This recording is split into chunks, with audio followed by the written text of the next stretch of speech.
বাংলার বিভিন্ন জেলাতে সূর্যের তাপমাত্রা যখন 40 থেকে 46 ডিগ্রি, ঠিক সেই সময় গ্রীষ্মকালীন রক্ত চাহিদা মেটানোর জন্য অনুষ্ঠিত হলো সুবলচন্দ্র পাখিরা স্মৃতি উদ্দেশ্যে রক্তদান শিবির।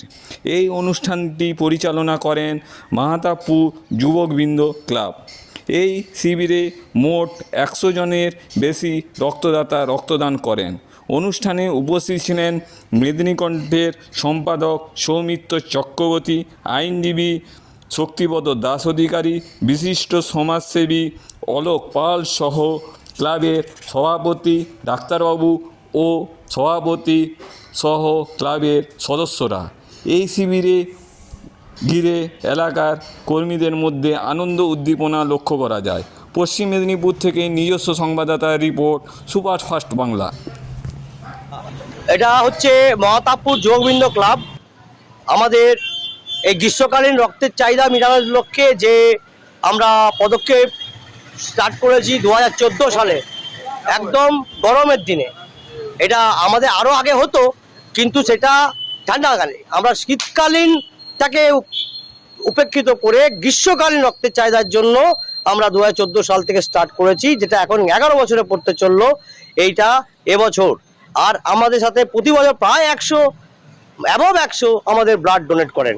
এবং এটা খুবই ভালো যে সমাজের সমস্ত বর্গের মানুষজনেরা এই গরমকালে রক্তদান করার জন্য মুখিয়ে থাকে মাহাতাবপুর যুবকবৃন্দ ক্লাবের দিকে, যে আমরা কবে এই অনুষ্ঠানটি আয়োজিত করব।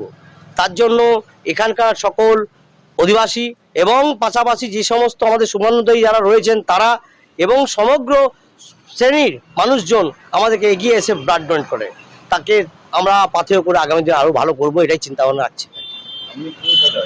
আমি ক্লাবের একজন প্রবীণ সদস্য। এই মুহূর্তে আমি কালচারাল পার্টটা দেখি, এটাই নয়, বিভিন্ন ইভেন্টস আছে। সবে এখানে পোস্ট অবশ্যই একটা মানে রাখে, কিন্তু আমরা এখানে এমন একটা সংস্থা যেখানে হচ্ছে আমরা সবাই নির্বিশেষে একভাবে সমস্ত সভাসদ মিলে কাজ করি। আমার নাম অর্ঘ্য চ্যাটার্জি। আমাদের সুবলচন্দ্র পাখিরা স্মৃতির উদ্দেশ্যে আমরা যে গ্রীষ্মকালীন যে রক্তের চাহিদা মেটাবার জন্য আমরা প্রতি বছরই মাহাতাবপুর যুবকবৃন্দ ক্লাবের পরিচালনায় আমরা এই রক্তদান শিবিরটা করে থাকি। তা এবছরও আমরা করছি, কিন্তু এখন তো প্রচণ্ড দাবদাহ। তাও আমরা সকাল 9:30 থেকে আমরা মোটামুটি শুরু করে দিয়েছি। এখনো পর্যন্ত আমাদের 45 জন রক্তদাতা রক্তদান করে ফেলেছে। আমরা মোটামুটি 100টার টার্গেটে থাকি। প্রতি বছরই 90-95 এইরকম টার্গেট আমাদের থাকে। আমরা চেষ্টা করছি যে আরও যাতে বাড়ানো যায়, করা যায়, মানে আরও কিভাবে বাড়ানো যায় সেই চেষ্টা আমরা করে থাকছি। আমার নাম সুব্রত পাহাড়ি।